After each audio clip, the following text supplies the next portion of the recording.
അമ്മേ പരിശുദ്ധ അമ്മേ, അമ്മേ പരിശുദ്ധമേ, ദൈവമാതാവേ, കൃപാസനത്തിലൂടെ ഞങ്ങൾക്കും ഞങ്ങളുടെ ദേശത്തിനും അമ്മ മധ്യസ്ഥം തേടി തന്ന എല്ലാ അനുഗ്രഹങ്ങൾക്കും കൃപകൾക്കും ഞങ്ങളിപ്പോൾ ഹൃദയം നിറഞ്ഞ നന്ദി പറയുന്നു.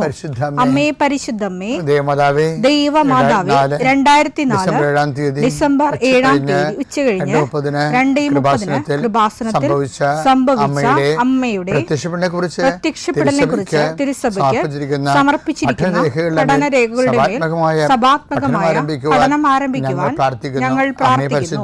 അമ്മേ പരിശുദ്ധമേ, ഭൂസ്വർലോകങ്ങളുടെ രാജ്ഞിയായ അങ്ങേയ്ക്ക് ഭൗമസംരക്ഷണത്തിനായി പ്രപഞ്ചപ്രകൃതിയെ തന്നെ തിരുസഭ പ്രതിഷ്ഠിക്കുവാൻ ഈ പ്രത്യക്ഷീകരണം വഴി ഇടയാക്കണമേ. പരിശുദ്ധമേ, ജപമാല മാതാവേ, സകല കൃപാസനം പ്രാർത്ഥനയോടും ചേർത്ത് ഞങ്ങളിപ്പോൾ പ്രാർത്ഥിക്കുന്ന ഈ കുടുംബത്തിന്റെ പ്രത്യേക നിയോഗം പറ മക്കളെ.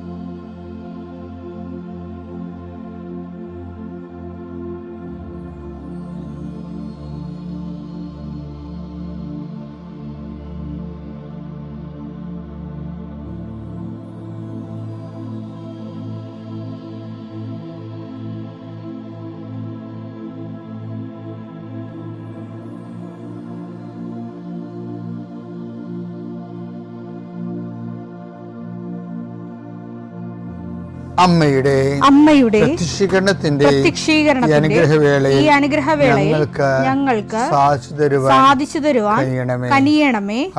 ആമേൻ. വിശ്വാസ പ്രമാണം. സർവശക്തനായ പിതാവും ആകാശത്തിന്റെയും ഭൂമിയുടെയും സൃഷ്ടാവുമായ ദൈവത്തിൽ ഞാൻ വിശ്വസിക്കുന്നു. അവിടുത്തെ ഏകപുത്രനും ഞങ്ങളുടെ കർത്താവുമായ ഈശോമിശിഹായിലും ഞാൻ വിശ്വസിക്കുന്നു. ഈ പുത്രൻ പരിശുദ്ധാത്മാവിനാൽ ഗർഭസ്ഥനായി കന്യകാമറിയത്തിൽ നിന്ന് പിറന്ന് പൊന്തിയോസ് പീലാത്തോസിന്റെ കാലത്ത് പീഡകൾ സഹിച്ച് കുരിശിൽ തറയ്ക്കപ്പെട്ട് മരിച്ച് അടക്കപ്പെട്ട് പാതാളങ്ങളിൽ ഇറങ്ങി മരിച്ചവരുടെ ഇടയിൽ നിന്ന് 3-ാം നാൾ ഉയർത്ത് സ്വർഗത്തിലേക്ക് എഴുന്നള്ളി സർവശക്തിയുള്ള പിതാവായ ദൈവത്തിന്റെ വലതുഭാഗത്തിരിക്കുന്നു. അവിടെ നിന്ന് ജീവിക്കുന്നവരെയും മരിച്ചവരെയും വിധിക്കുവാൻ വരുമെന്നും ഞാൻ വിശ്വസിക്കുന്നു. പരിശുദ്ധാത്മാവിലും ഞാൻ വിശ്വസിക്കുന്നു. വിശുദ്ധ കത്തോലിക്കാ സഭയിലും പുണ്യവാന്മാരുടെ ഐക്യത്തിലും പാപങ്ങളുടെ മോചനത്തിലും ശരീരത്തിന്റെ ഉയർപ്പിലും നിത്യമായ ജീവിതത്തിലും ഞാൻ വിശ്വസിക്കുന്നു. ആമേൻ. സ്വർഗ്ഗസ്ഥനായ ഞങ്ങളുടെ പിതാവേ, അങ്ങയുടെ നാമം പൂജിതമാകണമേ. അങ്ങയുടെ രാജ്യം വരണമേ. അങ്ങയുടെ തിരുമനസ് സ്വർഗത്തിലെ പോലെ ഭൂമിയിലും ആകണമേ. അന്നു വേണ്ടുന്ന ആഹാരം ഇന്ന് ഞങ്ങൾക്ക് തരണമേ. ഞങ്ങളോട് തെറ്റ് ചെയ്യുന്നവരോട് ഞങ്ങൾ ക്ഷമിക്കുന്നത് പോലെ ഞങ്ങളുടെ തെറ്റുകൾ ഞങ്ങളോടും ക്ഷമിക്കണമേ. ഞങ്ങളെ പ്രലോഭനത്തിൽ ഉൾപ്പെടുത്തരുതേ, തിന്മയിൽ ഞങ്ങൾ രക്ഷിക്കണമേ. ആമേൻ. നന്മ നിറഞ്ഞ മറിയമേ, സ്വസ്തി. കർത്താവ് അങ്ങയുടെ കൂടെ സ്ത്രീകളിൽ അങ്ങ് അനുഗ്രഹിക്കപ്പെട്ടവളാകുന്നു. അങ്ങയുടെ ഉദരത്തിൻ ഫലമായി ഈശോ അനുഗ്രഹിക്കപ്പെട്ടവനാകുന്നു. പരിശുദ്ധ മറിയമേ, തമ്പുരാന്റെ അമ്മേ, പാപികളായ ഞങ്ങൾക്ക് വേണ്ടി ഇപ്പോഴും ഞങ്ങളുടെ മരണസമയത്തും തമ്പുരാനോട് അപേക്ഷിക്കണമേ. ആമേൻ. കർത്താവേ, നിന്റെ ഉന്നതമായ നാമത്തിന് സ്തോത്രം ചെയ്യും. കർത്താവേ, നിന്റെ വിശുദ്ധ പൗരോഹിത്യത്തെ മഹത്വപ്പെടുത്തണമേ.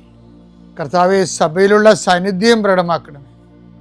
40 വർഷം ഞാൻ അർപ്പിച്ച കൃപാന്റെ യുഗതിയാൽ കൃപാസ്ഥാനത്താറെ ജീവനോടെ പ്രത്യക്ഷപ്പെട്ട മാതാവിന്റെ മാധ്യസ്ഥ ഇന്ന് ഉത്തരവാദിത്തങ്ങളിലേക്ക് പോകുന്ന എല്ലാവരെയും ഞാൻ ഈശ്വര നാമത്തിൽ ആശീർവദിക്കുന്നു. ജോലി, വീട്, വിവാഹം, ബാങ്ക്, പരീക്ഷ, പഠനം, ഇൻ്റർവ്യൂ, സ്ഥലമെടുപ്പ്, സ്ഥലം അളവ്, വീട് വെക്കൽ, അപേക്ഷ കൊടുക്കൽ, ഇങ്ങനെ ആശുപത്രി പോക്ക്, ടെസ്റ്റ്, അതുപോലെ തന്നെ ബയോപ്സി, ഇങ്ങനെ എന്തെല്ലാം കാര്യങ്ങൾക്ക് വേണ്ടി നിൻ്റെ ദൈവപതിൽ നീ പോകുന്നുവോ, come with you wherever you go. നീ എവിടെ പോയാലും നിൻ്റെ കൂടെ ഞാൻ ഉണ്ടായിരിക്കും. നല്ല കർത്താവിൻ്റെ വാഗ്ദാന പ്രകാരം സഞ്ചാരി മാതാവ് സമയത്തിൻ്റെ അധികാരി നിൻ്റെ കൂടെ വരികയും നിൻ്റെ ഉദ്ദേശ ലക്ഷ്യങ്ങളെ ആശീർവദിക്കുകയും നീ അറിയാത്ത അവിചാരിതമായ അപകടങ്ങൾ, ആകസ്മിക സങ്കടങ്ങളിൽ നിന്ന് കർത്താവ് നിൻ്റെ യാത്രയെയും യാത്രയുടെ ലക്ഷ്യത്തെ സംരക്ഷിക്കട്ടെ. നിത്യപിതാവും പുത്രനും പരിശുദ്ധാത്മാവുമായ സർവ്വേശ്വര എന്നേക്കും ആമേൻ. എൻ്റെ പ്രിയപ്പെട്ടവരെ, എന്തെങ്കിലും ഒരു ജീവിതത്തിൽ കുറവുണ്ട് എന്നാൽ അത് ദൈവത്തിന് പ്രവർത്തിക്കാനും ദൈവത്തിന് നമ്മുടെ ജീവിതത്തിൽ ഇടപെടാൻ വേണ്ടിയുള്ള ഒരു വാതിലായിട്ട് നമ്മൾ കരുതണം. അല്ലെങ്കിൽ അതിനോർത്ത് നിരാശപ്പെടരുത്. കാര്യം ബൈബിളിൻ്റെ മുഴുവൻ സ്ട്രക്ചറിൽ ഞാൻ എപ്പോഴും അതിലൂടെയൊക്കെ സഞ്ചരിച്ച് പോകുന്ന പൊതു നിലപാടുകൾ നോക്കും. രക്ഷാകരമായ പദ്ധതിയുടെ നടത്തിപ്പിന് വേണ്ടി ദൈവം കൈക്കൊള്ളുന്ന ഒരു പൊതു നയമുണ്ട്. അതിൻ്റെ അകത്ത് ആ നയത്തിൽ വരണതാണ് not by merit but by grace, ഇല്ലേ? ആ വചനം ആൾക്കാരുടെ ഇടയിൽ ഈ കാലത്ത് ഉടമ്പടി എടുത്തിട്ട് എഡ്യൂക്കേറ്റഡ് ആയിട്ടുള്ള എല്ലാ ആൾക്കാരും അവർ സാക്ഷ്യം പറയുമ്പോൾ ഈ വചനം കോട്ട് ചെയ്യും. കാര്യം എന്താണ്? മെറിറ്റ്സിൽ അവരവലംബിച്ചിരുന്നെങ്കിൽ അവരൊന്ന് ഓരോരുത്തർ എത്തത്തില്ലായിരുന്നു. അതാണ് എനിക്ക് ഇത്രയും പവർഫുള്ളാണ് വചനമെന്ന് അറിയത്തില്ലായിരുന്നു. ഉടമ്പടി പുസ്തകം എഴുതിക്കൊണ്ടിരിക്കുന്ന സമയത്ത് എൻ്റെ മനസ്സിലേക്ക് ഈശോ തന്ന വചനം ഇതാണ്: നിൻ്റെ യോഗ്യതയല്ല, ദൈവത്തിൻ്റെ കൃപ കൊണ്ടെന്ന്. അപ്പോൾ ഒരു വിഷയത്തിൽ യോഗ്യത ഇല്ല എന്ന് വിചാരിച്ചുകൊണ്ട് നമ്മൾ പിന്നാക്കം പോവുകയോ അതിന് ശ്രമിക്കാതിരിക്കുകയോ ഒന്നും ചെയ്യേണ്ട കാര്യങ്ങളില്ല. ഇപ്പോൾ സാമ്പത്തികമായ കടങ്ങളാകാം, നമുക്കത് പരിഹരിക്കാനുള്ള മാർഗമില്ലാത്ത അവസ്ഥയാകാം, നമ്മളാരും സഹായിക്കാനില്ലാത്ത അവസ്ഥയാകാം. ഇപ്പം സഹായിക്കാനില്ലാത്ത ഉണ്ടെന്ന് ഉള്ളത് പ്രീസപ്പോസ് ചെയ്തുകൊണ്ടാണ് ബൈബിള് നമുക്ക് വേണ്ടി വെളിപാട് കൊണ്ടിരിക്കുന്നത്. എന്താണ് ബൈബിൾ പറയണത്? നമ്മുടെ സഹായം കർത്താവിൻ്റെ നാമത്തിലെന്ന്. സങ്കീർത്തനം 121:1-2 വാക്യങ്ങൾ. പർവ്വതങ്ങളിലേക്ക് ഞാൻ കണ്ണുകൾ ഉയർത്തുന്നു. പർവ്വതങ്ങളിലേക്ക് ഞാൻ കണ്ണുകൾ ഉയർത്തുന്നു. എനിക്ക് സഹായം എവിടെ നിന്ന് വരും? എനിക്ക് സഹായം എവിടെ നിന്ന് വരും? എനിക്ക് സഹായം കർത്താവിൽ നിന്ന് വരുന്നു. എനിക്ക് സഹായം കർത്താവിൽ നിന്ന്. ആകാശവും ഭൂമിയും സൃഷ്ടിച്ച കർത്താവിൽ നിന്ന്. ആകാശം ഭൂമിയും സൃഷ്ടിച്ച കർത്താവിൽ നിന്ന്. അപ്പം സഹായം എന്നുള്ള വിഷയം ഉടമ്പടി എപ്പോഴും നോക്കണത് ഈ ദൈവത്തിൽ നിന്ന് ലഭിക്കാൻ സാധ്യതയുള്ള സഹായം ത്തെയാണ് ഉടമ്പടി ഉന്നം വെക്കുന്നത്. ആ സഹായത്തിൻ്റെ പ്രത്യേകത എന്ന് പറയുന്നത് അത് വർക്കൗട്ട് ചെയ്യേണ്ടത് നോട്ട് ബൈ മെറിറ്റിലാണ്. എങ്ങനെയാ വെച്ചാൽ നമ്മുടെ ഉടമ്പടിയുടെ പ്രഖ്യാപിത അടിസ്ഥാന വചനം ഉണ്ടല്ലോ, അതായത് Ephesians 2:8 വിശ്വാസം വഴി കൃപയാലാണ് നിങ്ങൾ രക്ഷിക്കപ്പെട്ടത്. അത് നിങ്ങൾ നേടിയെടുത്തതല്ല, ദൈവത്തിന്റെ ദാനമാണ്. അപ്പം ഇത് നേടിയെടുക്കണത് കൊണ്ട് അതാണ് മെറിറ്റ്സ് എന്ന് പറയുന്നത്. നമ്മൾ പഠിച്ച് റാങ്ക് വാങ്ങിക്കത്തില്ല, അത് മെറിറ്റ്സാണ്. കഴിഞ്ഞ ദിവസങ്ങളിൽ ഒരു മോളെൻ്റെ അടുത്ത് വന്നതിൻ്റെ വെച്ചാൽ ഞാൻ സെക്കൻഡ് റാങ്കാണ്. സെക്കൻഡ് റാങ്ക് എൻ്റെ ഫസ്റ്റ് റാങ്കാൻ പറ്റില്ല, ഞാൻ വിഷയം മറന്നുപോയി. പക്ഷേ എനിക്ക് ജോലി കിട്ടിയിട്ടില്ല. PSC ലിസ്റ്റിൽ ഫസ്റ്റ് റാങ്കുകാരത്തിയാണ്, എനിക്ക് ജോലി കിട്ടിയിട്ടില്ല. അതല്ല പ്രശ്നം, ഇപ്പം ലിസ്റ്റ് ക്യാൻസലാകാൻ പോകുന്നുവെന്ന്. അപ്പോൾ ഈ ലിസ്റ്റ് ഈ ഇലക്ഷനിൽ പുതിയ ഇലക്ഷൻ എടുത്ത് മന്ത്രിസഭ വരുന്ന മുമ്പ് തന്നെ അതിനെ കാലഹരണപ്പെട്ടു പോകും. അപ്പോൾ മെറിറ്റ്സിൻ്റെ പ്രശ്നമാണ്. അപ്പോൾ നമ്മളൊരു മെറിറ്റ്സിലാണ്. ഇപ്പോൾ റാങ്ക് എന്ന് പറയുന്നത് മെറിറ്റ്സ് അല്ലേ? അപ്പം മെറിറ്റ് ഉണ്ടെങ്കിലും ചില സമയത്ത് നമ്മുടെ യോഗ്യതകൾ കാലഹരണപ്പെടാം. അതുകൊണ്ടാണ് ഈ നമ്മളെപ്പോഴും ചെയ്യേണ്ടത് ഗ്രേസിൽ അവലംബിക്കേണ്ട കാലം ഇതാണ്. അതിന് കാലഹരണപ്പെടേണ്ട കാര്യമില്ല. കർത്താവ് എപ്പോഴായാലും നമുക്ക് കഴിഞ്ഞ ദിവസങ്ങളിലൊക്കെ ഉള്ള ഉടമ്പടി സാക്ഷികൾ ആ ടൈപ്പാണ്. വെച്ച് കഴിഞ്ഞാൽ കിട്ടുമെന്ന് ഒരു പ്രതീക്ഷയില്ല, കിട്ടാനുള്ള സാഹചര്യങ്ങളൊന്നുമില്ല. പക്ഷേ അവളെ ഞെട്ടിച്ചുകൊണ്ട് തന്നെ കർത്താവ് അവളെ അക്കോമഡേറ്റ് ചെയ്യും ആ ഒരു ജോലിക്ക് വേണ്ടി. പക്ഷെ അവരെല്ലാം ചെയ്യണൊരു കാര്യം, അപ്പോൾ ഞാൻ എന്തുകൊണ്ടാണ് നിങ്ങളോട് എപ്പോഴും കാർക്കശ്യമായി പെരുമാറണമെന്നറിയാവോ? എനിക്ക് എപ്പോഴും നിങ്ങളോട് പറയാനുള്ളത്, നിങ്ങൾ ഈ കൊച്ചു കാര്യങ്ങൾ അല്ലെങ്കിൽ നിങ്ങൾക്ക് ചെയ്യാൻ പറ്റുന്ന കാര്യങ്ങൾ നിങ്ങൾ ഉടമ്പടി വെക്കരുത്. വെച്ച് കഴിഞ്ഞാൽ ഉള്ളൊരു കുഴപ്പമെന്ന് വെച്ച് കഴിഞ്ഞാൽ നിങ്ങളെ വിചാരിക്കും, അത് കുറച്ച് നമ്മൾ പരിശ്രമിക്കേണ്ടി വരും, അപ്പോൾ ശ്രമിച്ചാൽ കിട്ടാവുന്നതേ ഉള്ളൂ. അങ്ങനെ മെറിറ്റിൽ ഉള്ള കാര്യങ്ങളാണത്. അപ്പം അങ്ങനെ വരുമ്പോൾ മിക്കവാറും അത് പരിശ്രമിച്ചാലും കിട്ടാതെ വരും. എന്താ കാര്യം? അവിടെ നിന്നൊരു ദൈവത്തിൻ്റെ ഒരു സ്പേസ് അവിടെ ഇല്ല. ദൈവത്തിൻ്റെ സ്പേസ് ഇപ്പം നമ്മൾ ഓരോരുത്തരെയൊക്കെ ഈ യുദ്ധത്തിൽ ഓരോരുത്തർ മരിക്കുമ്പോൾ എലിമിനേറ്റർ എന്ന് എഴുതി കാണിക്കത്തില്ലേ? പലപ്പോഴും നമ്മുടെ ജീവിതത്തിൽ ഇങ്ങനെ ദൈവത്തിൻ്റെ സ്പേസ് പലപ്പോഴും നമ്മൾ തന്നെ എലിമിനേറ്റ് ആയി കളയും, വൈപ്പ് ഔട്ട് ചെയ്ത് കളയും. അപ്പോൾ അതുകൊണ്ടാണ് പലപ്പോഴും ഉടമ്പടിയിൽ താമസം വരണത്. നിങ്ങളൊരു വിഷയം ഒരു വിശ്വാസത്തിൽ ഞാൻ പലപ്പോഴും ചെയ്യണത്, ഉടമ്പടിയിൽ എപ്പോഴും എല്ലാവർക്കും ഉടമ്പടി എടുക്കാൻ പറ്റത്തില്ലല്ലോ. സത്യസന്ധമായിട്ടുള്ള ആൾക്കാർക്ക് മാത്രമേ വിശ്വാസം ഉണ്ടായാൽ മാത്രം പോരാ, ആ വിശ്വാസം സത്യസന്ധമായിരിക്കണം. സത്യസന്ധമായ ആൾക്കാർക്ക് മാത്രമേ ഉടമ്പടി എടുക്കാൻ പറ്റത്തുള്ളൂ. ചില ആൾക്കാരിങ്ങനെ ഫ്രോഡ് ആയിട്ടുള്ള ആൾക്കാരുണ്ടാകും, അവരിങ്ങനെ ദൈവത്തെ ടെസ്റ്റ് ചെയ്ത് നോക്കും. അവർ ചുമ്മാ ടെസ്റ്റ് ചെയ്ത് അവർ തന്നെ വീണ്ടും അവതാളത്തിലാക്കിയുള്ളൂ. മറിച്ച് ചില ആൾക്കാർ തങ്ങളുടെ സത്യസന്ധതയോട് തന്നെ ഉടമ്പടിയിൽ മാക്സിമം ഇൻവെസ്റ്റ് ചെയ്യും. അപ്പോൾ അവരുടെ വിശ്വാസം സത്യമാണെന്ന് കണ്ടാൽ ദൈവം അവരെ സഹായിക്കും. അതുകൊണ്ട് ഇപ്പോഴും നമ്മൾ ശ്രദ്ധിക്കേണ്ടത്, ജപ്തി നടപടിയായാലും അല്ലെങ്കിൽ മകൻ്റെ വിസ പുതുക്കി കിട്ടാത്ത വിഷയമായാലും, നിങ്ങൾക്ക് ഇൻ്റർവ്യൂവിന് നിങ്ങൾ തോറ്റുപോയ വിസ ഇൻ്റർവ്യൂ തോറ്റുപോയ വിഷയമായാലും നിങ്ങൾ മനസ്സ് മടിക്കരുത്. നിങ്ങൾക്ക് എപ്പോഴും ഉള്ള ഒരു പ്രശ്നമാണിത്. എന്തെങ്കിലും ഒരു ഈടറവ് വന്നാൽ ഉടനെ മനസ്സ് മടുത്തിട്ട്, മനസ്സ് മടുക്കുമ്പോൾ എന്ത് പറ്റും? പ്രാർത്ഥന നിങ്ങളെ കുറക്കും. പിന്നെ എന്ത് ചെയ്യും? പ്രാർത്ഥനയോടുകൂടി നമ്മൾ ചെയ്യുന്ന ഉപവിപ്രവർത്തനങ്ങളെ കുറക്കും. പിന്നെ പ്രേക്ഷിത പ്രവർത്തനം കുറക്കും. അപ്പോൾ ഇത് ഇങ്ങനെ അത് ഓട്ടോമാറ്റിക്കായിട്ട് കുറയണതാണ്. എന്തെങ്കിലും ഒരു പരാജയം തട്ട് കിട്ടിക്കഴിയുമ്പോൾ ഇത് ഓട്ടോമാറ്റിക്കായിട്ട് കുറയാം. പക്ഷേ നമ്മൾ തട്ട് കിട്ടിക്കഴിയുമ്പോൾ നിങ്ങൾ ജാഗ്രതയുള്ളവരാകണം. എന്ന് വെച്ച് കഴിഞ്ഞാൽ ഒരു കാരണവശാലും പ്രേക്ഷിത പ്രവർത്തനം കുറക്കുകയോ, അത് ഈ ഒരു പ്രത്യേകിച്ച് പരാജയ കാലഘട്ടങ്ങളിലേ ഒരിക്കലും നിങ്ങൾ പ്രേക്ഷിത പ്രവർത്തനം കുറക്കരുത്. പരാജയ കാലഘട്ടങ്ങളിൽ ഒരിക്കലും നിങ്ങൾ ദൈവത്തോടുള്ള ഉപവിപ്രവർത്തനങ്ങൾ കുറക്കരുത്. അങ്ങനെ കുറക്കാതെ വരുമ്പോൾ ദൈവം നിങ്ങളുടെ വിശ്വാസത്തെ സത്യവിശ്വാസമായിട്ടെടുക്കും. കാര്യം അല്ലെങ്കിൽ നമുക്ക് വേറെ തിരിച്ചു പറയാനാണെങ്കിൽ, ഈ നിങ്ങളുടെ വിശ്വാസം സത്യവിശ്വാസമാണെന്നറിയണത് പരാജയ കാലഘട്ടങ്ങളാണ്, വിജയകാലഘട്ടങ്ങളല്ല. ഇനി നിർഭാഗ്യവശാൽ 50% മനുഷ്യരും പരാജയ കാലഘട്ടത്തിൽ എടുക്കുന്ന തീരുമാനം കാരണം വീണ്ടും പരാജയപ്പെട്ടു പോണത് കാണാം. അവിടെയാണ് ബുദ്ധി വേണമെന്ന് പറയുന്നതിൻ്റെ കാരണം. ദൈവമായിട്ട് ഡീല് ചെയ്യുന്നതിന് നമുക്ക് സ്നേഹം മാത്രം പോരാ, ബുദ്ധി കൂടി വേണം. ദൈവമായിട്ട് ഡീല് ചെയ്യുന്നതിനെല്ലാം ഒരു ബുദ്ധി വേണം. അപ്പോൾ എന്താ കാര്യം വെച്ച് കഴിഞ്ഞാൽ, ഈശോ പറഞ്ഞിട്ടുണ്ട്, ഗോപുരം പണിയാൻ പോകുമ്പോൾ ഈ മനുഷ്യൻ പണി ആരംഭിച്ചു, പക്ഷേ ഒക്കെ പൂർത്തിയാക്കാൻ കഴിഞ്ഞില്ല. അതുപോലെയാണ് ദൈവമായിട്ടുള്ള ഡീലും അങ്ങനെയാണ്. ആൾക്കാർ ദൈവമായിട്ടൊക്കെ പ്രാർത്ഥിക്കാനൊക്കെ തുടങ്ങും, അല്ലെങ്കിൽ ദൈവമായിട്ട് വിശുദ്ധിയോടെ ജീവിക്കാൻ തുടങ്ങും, അല്ലെങ്കിൽ ദൈവമായിട്ട് സാക്ഷ്യപ്പെട്ട ജീവിതം തുടങ്ങും. പക്ഷേ ഇവർക്ക് പൂർത്തിയാക്കാൻ കഴിഞ്ഞില്ല. അപ്പോൾ ഫോഷനായ മനുഷ്യനെന്നാണ് വിളിക്കുന്നത്. ഉടമ്പടി തന്നെ എടുത്തിട്ട് നിങ്ങൾക്കത് പൂർത്തിയാക്കാൻ കഴിയുന്നില്ലെങ്കിൽ ദൈവം അത് കാറ്റഗറൈസ് ചെയ്യണത് നിങ്ങളെ ഫോഷനായ മനുഷ്യനാണ്. അപ്പം നിങ്ങളെ പുതുക്കുമ്പോഴും ഈ നിങ്ങളുടെ ആ ഗ്രേഡ് എപ്പോഴും നോക്കണം. ഗ്രൗണ്ട് നമ്മൾ ചേഞ്ച് ചെയ്യണം. പിതാവിൻ്റെയും പുത്രൻ്റെയും പരിശുദ്ധാത്മാവിൻ്റെ നാമത്തിൽ. ദൈവ തിരുനാമത്തിന് മഹത്വം ഉണ്ടാകട്ടെ. മാതാവ് ജീവനോടെ പ്രത്യക്ഷപ്പെട്ട തിരുവൾത്താരയിൽ നിന്ന് പ്രത്യക്ഷീകരണത്തിന് സാക്ഷിയാക്കിയ എൻ്റെ മാതാവിനും തിരുകുമാരനും 1000 നന്ദി അർപ്പിച്ചുകൊണ്ട് ഞാൻ എൻ്റെ സാക്ഷി ആരംഭിക്കുന്നു. എൻ്റെ പേര് ലിജ. ഇത് എൻ്റെ ഹസ്ബൻഡ് റെബിൻ. ഞങ്ങൾ എറണാകുളം ജില്ലയിലെ പിറവം ഓണക്കൂർ സെൻറ്റ് മേരീസ് ഇടവകയിൽ നിന്നാണ് വരുന്നത്. ഞാൻ ആദ്യമായിട്ട് ഉടമ്പടി എടുത്തത് 2024 ഓഗസ്റ്റ് 18 ആയിരുന്നു.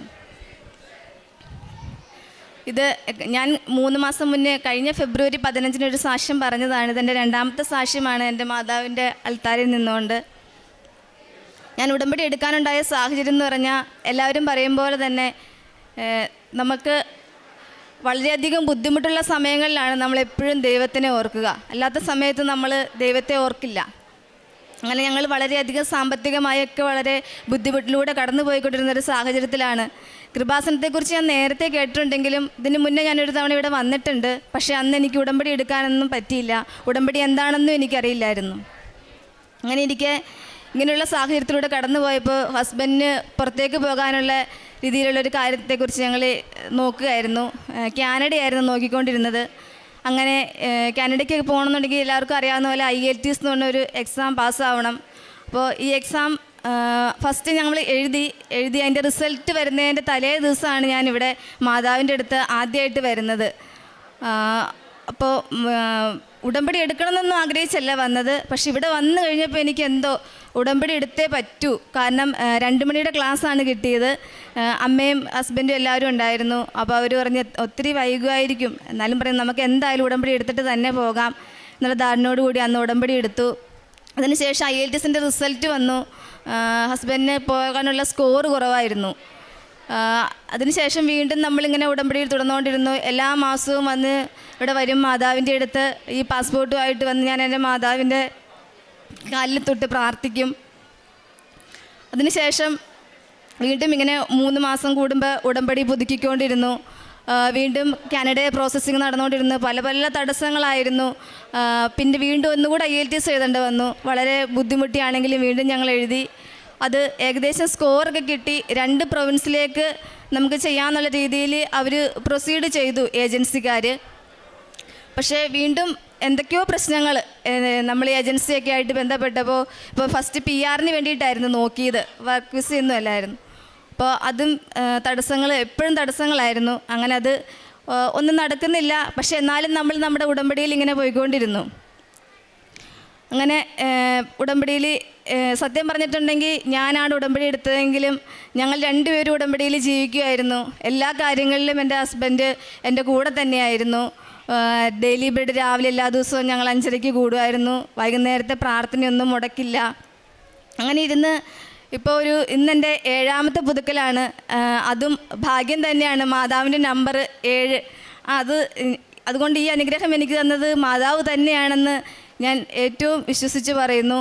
പിന്നെ കാനഡയിലെ പ്രോസസ്സെല്ലാം ഇങ്ങനെ പോയിക്കൊണ്ടിരുന്നു. അതൊന്നും റെഡിയായില്ല.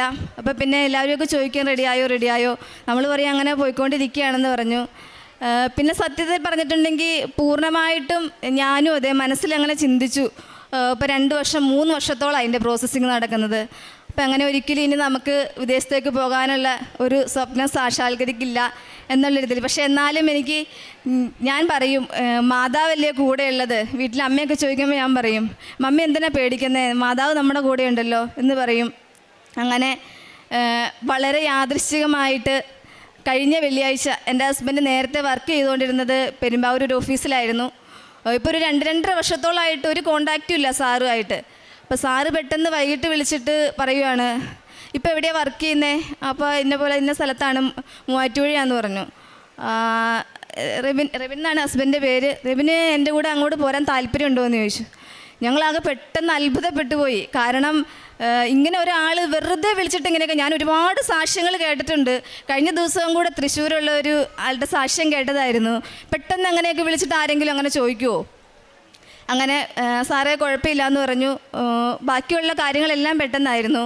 വെള്ളിയാഴ്ച സാറ് വിളിച്ചു. ശനിയാഴ്ച ഒരു ഓൺലൈൻ ഇൻ്റർവ്യൂ, അത് ജസ്റ്റ് ഒരു പേരിൽ മാത്രമാണ്, അറ്റൻഡ് ചെയ്തു. സാറ് ബുധനാഴ്ച വിസ വന്നു. അതൊന്നും നമുക്ക് ഒന്നും അറിയേണ്ട വന്നില്ല. എല്ലാ സമയ ചുരുക്കത്തിൻ്റെ മാതാവ് പെട്ടെന്നാണ് എല്ലാം നമുക്ക് നടത്തി തന്നത്. ഇപ്പം ഇന്നലെ ടിക്കറ്റ് എടുത്ത് ചൊവ്വാഴ്ച എൻ്റെ ഹസ്ബൻഡ് ഷാർജയിലേക്കാണ് പോകുന്നത്. ആ സാറിന് സ്വന്തമായിട്ട് ഇവിടെ 2 കമ്പനിയുണ്ട്. ഞാൻ പറയുന്നത് എന്താണെന്ന് വെച്ചിട്ടുണ്ടെങ്കിൽ നമ്മൾക്ക് ഏജൻസിയോ അല്ലെങ്കിൽ വേറെ ഒന്നും വേണ്ട. മാതാവ് നമ്മുടെ കാര്യത്തിൽ ഇടപെട്ടിട്ടുണ്ടെങ്കിൽ നമുക്ക് വേറെ ഒന്നൊരു പ്രശ്നമല്ല. അങ്ങനെയാണ്. നിങ്ങൾ ആരാണെങ്കിലും നമ്മുടെ എന്ത് ബുദ്ധിമുട്ടുകളും മാതാവിൻ്റെ അടുത്ത് കരഞ്ഞ് പ്രാർത്ഥിച്ചാൽ മതി. ഞാൻ ഓരോ ദിവസവും അതെ മാതാവിനെ സത്യം പറഞ്ഞിട്ടുണ്ടെങ്കിൽ ഞാൻ കരഞ്ഞ് എൻ്റെ കണ്ണീര് കൊണ്ട് മാതാവിൻ്റെ ഫോട്ടോ തുടച്ചിട്ടുണ്ട്. അത്രയ്ക്കും ബുദ്ധിമുട്ടുകളിലൂടെ കടന്നു പോകുമ്പോൾ ഞാൻ ഓൾറെഡി ഈ ഫീൽഡ് വർക്കാണ് എനിക്ക്. അപ്പോൾ പോകുമ്പോഴൊക്കെ ആണെങ്കിലും ഞാൻ പത്രങ്ങളൊക്കെ കൊടുക്കുന്നത് അങ്ങനെയാണ്. എനിക്ക് ഒരുപാട് സ്ഥലങ്ങളിൽ കൊടുക്കാൻ പറ്റാറുണ്ട്. മെയിനായിട്ട് ഞാൻ സത്യം പറഞ്ഞിട്ട് ഈ പള്ളികളിലൊന്നും കൊടുക്കാറില്ല കേട്ടോ. ഞങ്ങൾ പോകുന്ന പള്ളിയിലും, കാരണം പള്ളിയിൽ വരുന്നവർക്ക് ശരിക്കും മാതാവിനെ ഈശോനെ അറിയാം, അവരറിഞ്ഞുകൊണ്ടാണ് വരുന്നത്. അപ്പോൾ അച്ഛൻ എപ്പോഴും പറയും നമ്മൾ അറിയില്ലാത്തവരെയാണ് അറിയിക്കേണ്ടത്. അതുകൊണ്ട് ഞാൻ ഓരോ വീടുകളിലും പോയി പറഞ്ഞ് അതുപോലെ പത്രം വാങ്ങിച്ചിട്ട് ഞാൻ പോണതിന് മുമ്പ് ഇവിടെ നിന്ന് ഓരോ മാസവും പത്രം വാങ്ങിച്ചിട്ട് ചിലപ്പോൾ 2-3 കെട്ടും പത്രമൊക്കെയാണ്. അത് വാങ്ങിച്ച് വീട്ടിൽ ചെന്ന് ഞങ്ങൾ വൈകിട്ടത്തെ സന്ധ്യാപ്രാർത്ഥനയ്ക്ക് എല്ലാവരും ഒപ്പം ഇരുന്ന് എൻ്റെ ഇളയ മോളായിരിക്കും കുരിശിട്ട് പ്രാർത്ഥിക്കുന്നത്. നമ്മുടെ മാതാവിൻ്റെ തൈലം വിശ്വാസപ്രമാണം ചൊല്ലി കുരിശിട്ട് പ്രാർത്ഥിച്ചാണ് ഞാൻ ഓരോ ആളുകൾക്കും പത്രം കൊടുക്കുന്നത്. ഞാൻ പ്രാർത്ഥിക്കും ദൈവമേ ഈ പത്രം കൊടുക്കുമ്പോൾ ആ കിട്ടുന്നയാൾക്ക് അവരുടെ എന്ത് വിഷമമാണ് അത് മാറിക്കിട്ടണമെന്ന് പ്രാർത്ഥിച്ചാണ് ഞാൻ പത്രം കൊടുക്കാറുള്ളത്. ഇതൊക്കെയാണ് ഞാൻ പ്രേക്ഷിത പ്രവർത്തനമായിട്ട് ചെയ്യാറുള്ളത്. കാരുണ്യ പ്രവൃത്തികൾ എന്ന് പറഞ്ഞിട്ടുണ്ടെങ്കിൽ ദൈവം പറഞ്ഞ നമ്മുടെ ഇല്ലായ്മയിൽ നിന്നും കൊടുക്കണമെന്നാണ്. കാരണം ഉള്ളവൻ്റെ ഇതിന് വിലയില്ല. ഒന്നുമില്ലാത്ത വിധവയുടെ ആ ചെമ്പ് തുട്ടിനാണ് ഈശോ വളരെയധികം പ്രാധാന്യം കൊടുത്തത്. അതുകൊണ്ട് തന്നെ എനിക്ക് സാമ്പത്തികമായിട്ട് സഹായം ചെയ്യാനില്ലെങ്കിലും എന്നെക്കൊണ്ട് കഴിയാവുന്ന രീതിയിൽ ഹോസ്പിറ്റലിൽ നമ്മൾ ജനറൽ ഹോസ്പിറ്റലിലൊക്കെ ചെന്ന് ക്യാൻസർ വാർഡിലൊക്കെ ചെന്ന് രോഗികൾക്ക് സത്യം പറഞ്ഞിട്ടുണ്ടെങ്കിൽ കയ്യിലുള്ള പൈസയല്ല, നമ്മളെന്തെങ്കിലും ലോൺ എടുത്തിട്ടോ അങ്ങനെയുള്ള രീതികളിൽ തന്നെയൊക്കെയാണ് കാരുണ്യ പ്രവൃത്തികളൊക്കെ എന്നെക്കൊണ്ട് പറ്റുന്ന പോലെയൊക്കെ ചെയ്യാറുണ്ട്. നമ്മൾ ഇല്ലായ്മയിൽ നിന്ന് കൊടുക്കണം. നമ്മുടെ ലൂക്കാസ് സുവിശേഷത്തിൽ പറയുന്ന പോലെ തന്നെ കൊടുക്കുവിൻ നിങ്ങൾക്കും കിട്ടും, അമർത്തി കുലുക്കി നിറച്ചളന്ന് നിങ്ങളുടെ മടിയിലേക്ക് ചൊരിയും. അത് ഉറപ്പ് കാര്യമാണ്. കാരണം ഞാൻ ഇന്നൊരു 1000 രൂപ ആർക്കെങ്കിലും ഒരു ബുദ്ധിമുട്ടുള്ളവർക്ക് കൊടുത്തു കഴിഞ്ഞാൽ നാളെ അതെനിക്ക് ഏതെങ്കിലും രീതിയിൽ അതിനേക്കാളും കൂടുതലായിട്ടുള്ള ഇതെനിക്ക് മാതാവ് തന്ന് സഹായിച്ചിട്ടുണ്ട്. അതുപോലെ തന്നെ ഇങ്ങനെ ഈ സാഹചര്യങ്ങളിലൂടെയൊക്കെ പോയി കഴിഞ്ഞപ്പോൾ വീണ്ടും ഇങ്ങനെ ഇതൊന്നും നടക്കില്ല എന്നുള്ള രീതിയിൽ വന്നു കഴിഞ്ഞപ്പോൾ ഞാൻ എപ്പോഴും ഇങ്ങനെ വണ്ടി ഓടിച്ചുകൊണ്ട് നടക്കുമ്പോഴേക്കും ഇങ്ങനെ പ്രാർത്ഥിച്ചുകൊണ്ടേ നടക്കുകയുള്ളൂ. അതിൽ എപ്പോഴും ഞാൻ ചൊല്ലുന്നൊരു വചനമുണ്ട്.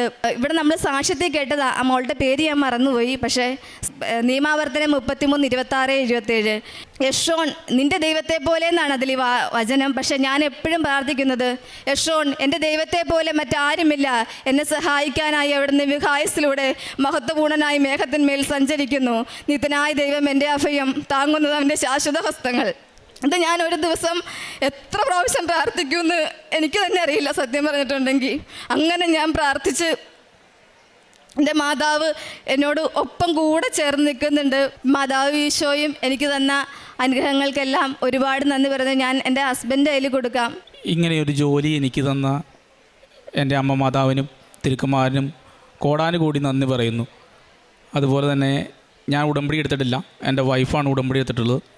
എന്നാലും ഞാനും എൻ്റെ കുടുംബവും എല്ലാ സമയത്തും ഉടമ്പടിയിൽ തന്നെയാണ് ജീവിക്കുന്നത്. ആത്മീയമായി ഞങ്ങളുടെ ജീവിത നിലവാരം വളരെയേറെ ഉയർന്നിട്ടുണ്ട്, പ്രത്യേകിച്ച് എൻ്റെ. കാരണം എന്താണെന്ന് വെച്ച് കഴിഞ്ഞാൽ ഞാൻ ഇവർ പള്ളിയിൽ പോകുമ്പോൾ ഇവരെ പള്ളിയിൽ കൊണ്ടുപോയി വിടും, തിരിച്ചു പോരാനടുത്ത് കൊണ്ടുവരും. കുർബാനയ്ക്ക് ഞാൻ കൂടൂല. പക്ഷേ ഉടമ്പടി എടുത്തതിന് ശേഷം എല്ലാ ഞായറാഴ്ചകളിലും ഞാൻ കുർബാന കൂടും, സന്ധ്യാപ്രാർത്ഥനയ്ക്കുണ്ടാവും, അതേപോലെ രാവിലത്തെ പ്രത്യക്ഷീകരണ പ്രാർത്ഥനയ്ക്ക് കൂടും. എല്ലാ കാര്യങ്ങളിലും ആത്മീയമായിട്ട് വളരെ ഉയരാൻ ഈ ഉടമ്പടി എന്നെയും എൻ്റെ കുടുംബത്തെയും സഹായിച്ചിട്ടുണ്ട്. അതുപോലെ ഞങ്ങളുടെ പ്രാർത്ഥന എന്ന് പറയുന്നത് ഞങ്ങളുടെ ജീവിതകാലം മുഴുവൻ ഈ ഉടമ്പടിയിൽ തന്നെ തുടരുവാൻ അമ്മ മാതാവും തിരുക്കുമാരനും ഞങ്ങളെ അനുഗ്രഹിക്കട്ടെ എന്നാണ്. ഈ ജോലി തന്ന അമ്മ മാതാവിനും തിരുക്കുമാരനും ഒന്നുകൂടി കോടാനുകൂടി നന്ദി പറഞ്ഞുകൊണ്ട് ഞാൻ നിർത്തുന്നു. സങ്കീർത്തനങ്ങൾ 145, 18, 19 തിരുവചനങ്ങൾ തന്നെ വിളിച്ചപേക്ഷിക്കുന്നവർക്ക്, ഹൃദയ പരമാർത്ഥതയോടെ വിളിച്ചപേക്ഷിക്കുന്നവർക്ക് കർത്താവ് സമീപസ്ഥനാണ്. തൻ്റെ ഭക്തന്മാരുടെ ആഗ്രഹം അവിടുന്ന് സഫലമാക്കുന്നു. അവിടുന്ന് അവരുടെ നിലവിളി കേട്ട് അവരെ രക്ഷിക്കുന്നു. ലിജ അജു എന്ന ഈ സഹോദരിയും ജീവിത പങ്കാളിയും ഉടമ്പടി ജീവിതത്തിൽ അത്യപൂർവ സമയച്ചുരുക്കത്തിൽ അമ്മ മാതാവ് കുടുംബത്തിൻ്റെ കരം പിടിച്ചതും വളരെ പെട്ടെന്ന് എയർ ലിഫ്റ്റ് ചെയ്തുകൊണ്ട് ഒരു ജോലി നൽകി കുടുംബത്തെ അനുഗ്രഹിച്ചതിനെയുമാണ് ഈ അൾത്താരയിൽ സാക്ഷ്യപ്പെടുത്തുന്നത്. കുറച്ച് നാളായി, വർഷങ്ങളായി വിദേശത്ത് പോകുവാനുള്ള പരിശ്രമത്തിൽ തുടർച്ചയായി ഈ കുടുംബം മുന്നോട്ട് പോകുന്നു. അത് ഓരോന്നും പരാജയപ്പെട്ട് ഒരു സാധ്യത പോലും ഇല്ലാതെ ക്ലേശത്തിലായിരിക്കുന്ന നാളുകളിലാണ് ഈ മകൾ ഓരോ മാസവും കഴിഞ്ഞ 20 മാസങ്ങൾ തുടർച്ചയായി പാസ്പോർട്ടുമായി അമ്മ മാതാവിൻ്റെ അരികിൽ വന്ന് അമ്മയെ ഇത് കാണിച്ചു കൊടുത്തിട്ട് അമ്മ ഈ വിഷയത്തിന്മേൽ എൻ്റെ ജീവിത പങ്കാളിക്ക് വിദേശത്തുള്ള ജോലിയുടെ മേൽ ഒരു പരിഹാരം തരണമെന്ന് പറഞ്ഞ് പ്രാർത്ഥിക്കുന്നത്. അത് എവിടെയെന്നറിയില്ല, എങ്കിലും അമ്മയ്ക്ക് തീരുമാനമുണ്ട്. അമ്മ സഹായിക്കണം. കഴിവുകൊണ്ട് പൂർണ്ണമായും ഞങ്ങൾ നിലംപരിശായിരിക്കുന്നു. അമ്മയുടെ കൃപയാൽ ഇത് അനുവദിച്ചു തരണമെന്ന് കരുതി അമ്മയുടെ കരങ്ങളിൽ ഏൽപ്പിച്ചു കൊടുത്തുകൊണ്ട് പ്രാർത്ഥിക്കുന്നത്. രണ്ടുപേരും ഒരുമിച്ച് ഉടമ്പടി ധ്യാനമാവട്ടെ, ഡെയിലി ബ്രെഡ് ആവട്ടെ, പ്രാർത്ഥനകളിൽ പങ്കുചേർന്നുകൊണ്ട് അമ്മയുടെ സന്നിധിയിലേക്ക് അവരുടെ ദാമ്പത്യ ജീവിതത്തെ സമർപ്പിക്കുന്നുണ്ട്.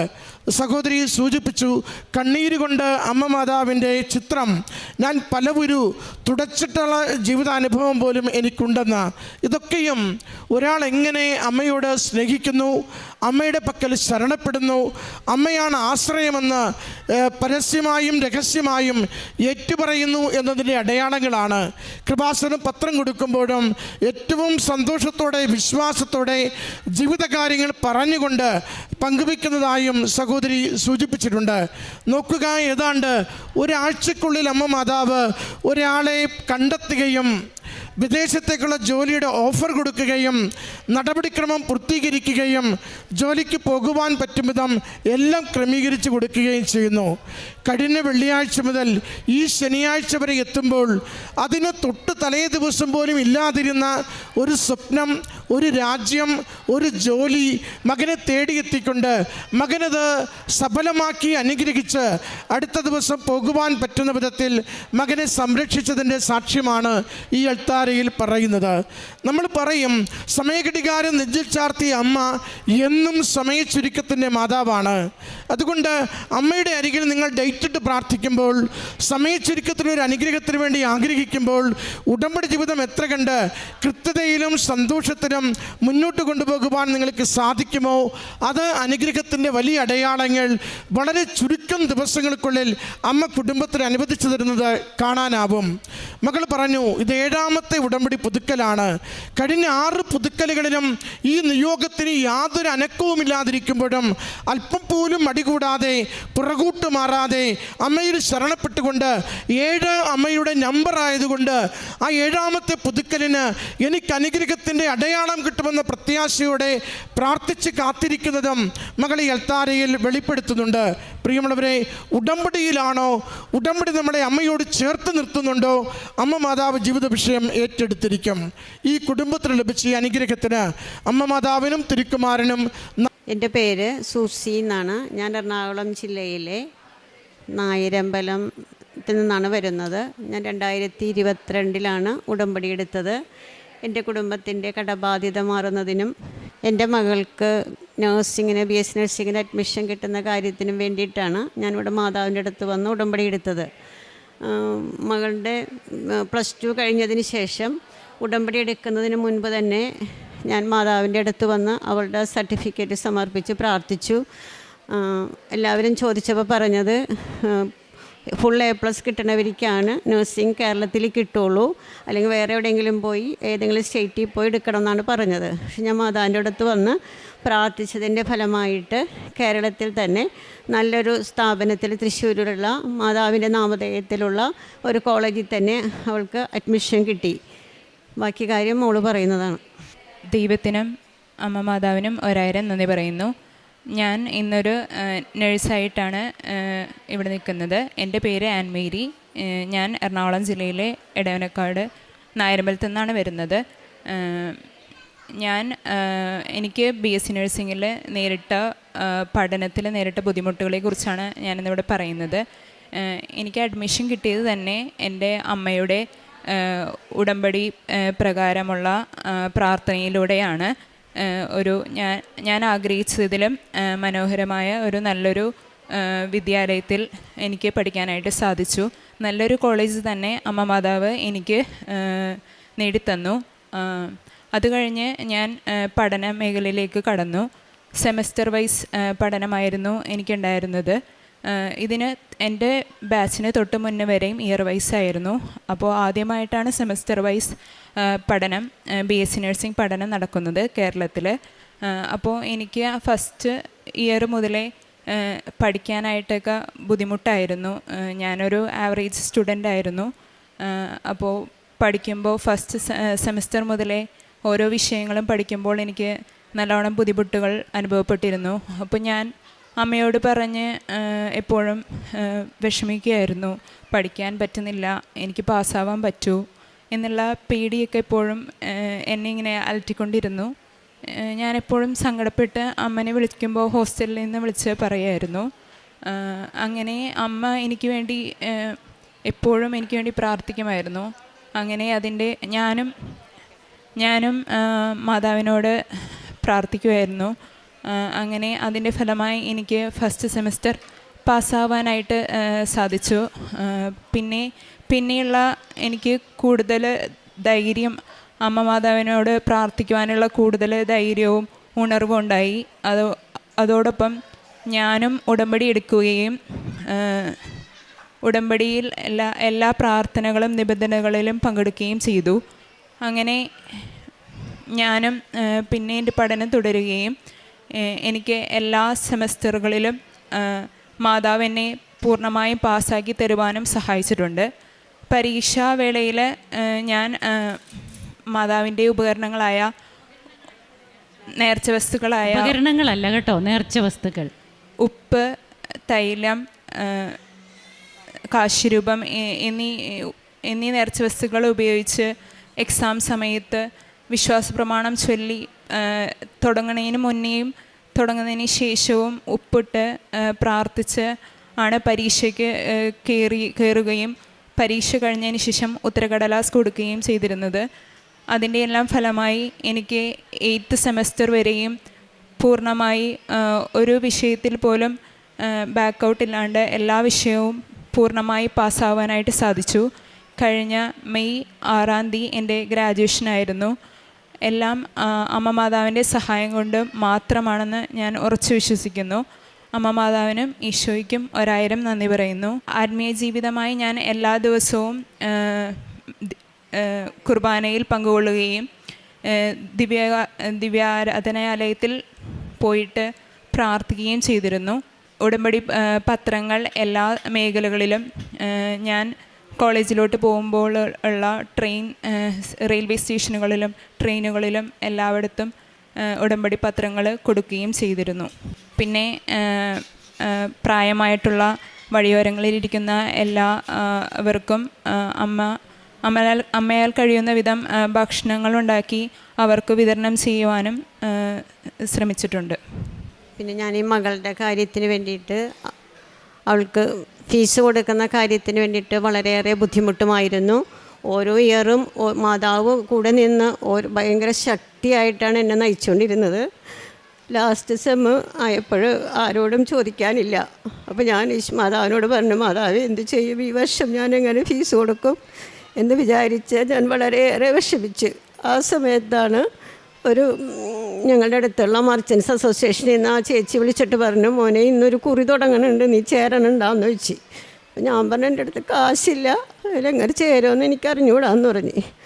അപ്പോൾ എൻ്റെ അടുത്ത് മാതാവ് പറയണ്, നീ അത് ചേര്, എങ്ങനെയെങ്കിലും നീ ചേരെന്ന് പറഞ്ഞ്. അങ്ങനെ ഞാനത് കടം മേടിച്ച് ചിട്ടി ചേർന്ന്. എന്നിട്ട് ഞാനന്ന് ആ റെസീറ്റ് എൻ്റെ കയ്യിൽ വെച്ച് മാതാവിൻ്റെ ഉപ്പിട്ട് വിശ്വാസപ്രമാണം ചൊല്ലി ഞാൻ പ്രാർത്ഥിക്കണമായിരുന്നു. 3 മണിയായപ്പോൾ അവർ വിളിച്ചിട്ട് എന്നോട് പറയണ്, എടി മോളെ നിനക്കാണ് ആ ചിട്ടി കിട്ടിയിരിക്കണമെന്ന്. അങ്ങനെ കുഞ്ഞിൻ്റെ ആ ലാസ്റ്റ് സെമസ്റ്ററിൻ്റെ ഫീസ് അടക്കാനായിട്ടുള്ള അനുഗ്രഹം മാതാവ് എനിക്ക് തന്ന്. കൂടാതെ എൻ്റെ പങ്കാളിക്ക് റിട്ടയർമെൻറ്റിന് ശേഷം യാതൊരു വരുമാനമില്ലാതെ വിഷമിച്ചിരിക്കണമായിരുന്നു. യൂബർ ഓടണമായിരുന്നു, പക്ഷെ അതിൽ യാതൊരു ഇതും കിട്ടിയിരുന്നില്ല. അങ്ങനെ ഞാൻ മാതാവിൻ്റെ അടുത്ത് ഇവിടെ വന്ന് പ്രാർത്ഥിച്ചതിൻ്റെ ഫലമായി ഹൈക്കോടതിയിൽ ഡെയിലി വൈസായിട്ട് ആ മകനൊരു ജോലി മാതാവ് നൽകി ഞങ്ങളെ അനുഗ്രഹിച്ചു.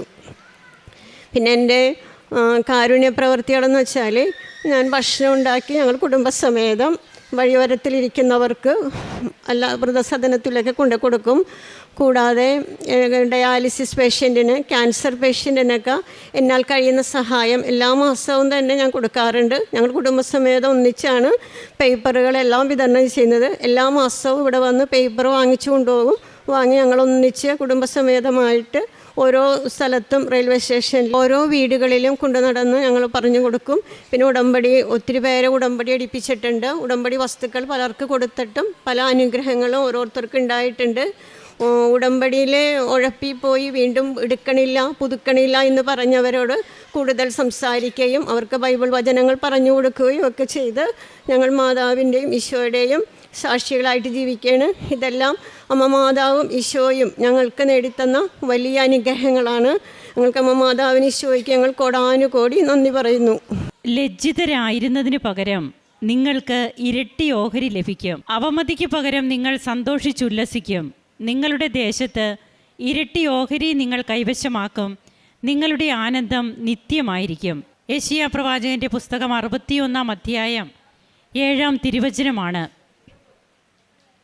പഠന മേഖലയിൽ തനിക്ക് മികവ് കുറയുമ്പോൾ താൻ മറ്റുള്ളവരുടെ മുമ്പിൽ അപമാനിതയാകുമോ എന്നൊക്കെയുള്ള ഒരു ഭയവും, അതിലും മുൻപേ ഒരു അഡ്മിഷൻ കിട്ടുവാൻ, നേഴ്സിങ്ങിന് അഡ്മിഷൻ കിട്ടുവാനുള്ള മാർക്ക്, അത്രയും അതിനേക്കാൾ മാർക്കുള്ളവർ പോലും അഡ്മിഷന് വേണ്ടിയിട്ട് നെട്ടോട്ടം ഓടുമ്പോൾ തനിക്ക് ഒരു അഡ്മിഷൻ, അതും നല്ല ഒരു ഇൻസ്റ്റിറ്റ്യൂട്ടിൽ കിട്ടുവാനൊക്കെ ഇടയായത് തൻ്റെ അമ്മയുടെ ഉടമ്പടി മൂലമാണെന്ന്, ഉടമ്പടിയിൽ പ്രാർത്ഥന നിയോഗം മൂലമാണെന്ന് മകളിവിടെ പറയുകയുണ്ടായി. പിന്നീട് ആ മകളും ഉടമ്പടി എടുത്തു.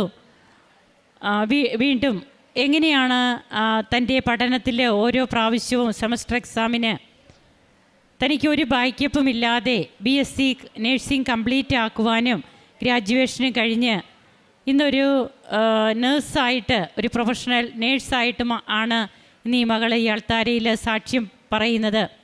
തൻ്റെ ഉടമ്പടി പുതുക്കി ഉടമ്പടി ജീവിതം തുടരുകയാണ് ആ മകൾ. അതുപോലെ തൻ്റെ മകളുടെ പഠന ആവശ്യങ്ങൾക്കായി ഉള്ള സാമ്പത്തികം, അതിനൊക്കെ എങ്ങനെയാണ് പരിശുദ്ധ അമ്മ തൻ്റെ ഉള്ളിലിരുന്ന് ആരോ പറയുന്നു, നീയൊരു കുറി കൂടുക എന്നുള്ളത്. അപ്പോൾ ആ ചിട്ടിയൊക്കെ തനിക്ക് വേണ്ടി അന്ന് ഒരുക്കിയതുപോലെ ഈ മകൾക്ക് അനുഭവപ്പെട്ടതായിട്ടാണ് നമ്മോട് പങ്കുവയ്ക്കുക. അങ്ങനെ കുടുംബം ഒന്നിച്ച് കാരുണ്യ പ്രവർത്തനങ്ങൾ, പ്രേക്ഷിത പ്രവർത്തനം, ആത്മീയ ജീവിതമൊക്കെ ഒരുമിച്ചുള്ള പ്രാർത്ഥനയും പ്രവർത്തനവുമായി മുമ്പോട്ട് പോകുമ്പോൾ പരിശുദ്ധ അമ്മയുടെ മധ്യസ്ഥതയിൽ മറ്റുള്ളവരുടെ മുമ്പിൽ ലജ്ജിതരാകാതെ എങ്ങനെയാണ് തങ്ങളെ പരിശുദ്ധ അമ്മയുടെ നീല അങ്കിയുടെ കീഴിൽ തങ്ങൾക്ക് സംരക്ഷണം കിട്ടിയതെന്നും ഇന്നും സന്തോഷത്തോടെ മുമ്പോട്ട് പോകുവാൻ, ഉടമ്പടി ജീവിതം നയിക്കുവാൻ തങ്ങൾക്ക് സാധിക്കുന്നതെന്നും ഈ കുടുംബം പറയുന്നു. അതുപോലെ ഉടമ്പടി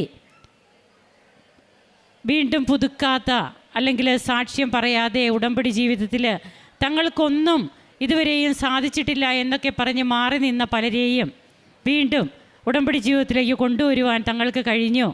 എല്ലാറ്റിനും നന്ദി പറയുന്ന ഈ കുടുംബത്തോടൊപ്പം കരങ്ങളടിച്ച് നമുക്കും ദൈവത്തെ ആരാധിക്കാം, മഹത്വപ്പെടുത്താം. യേശുവേ നന്ദി, യേശുവേ സ്തുതി.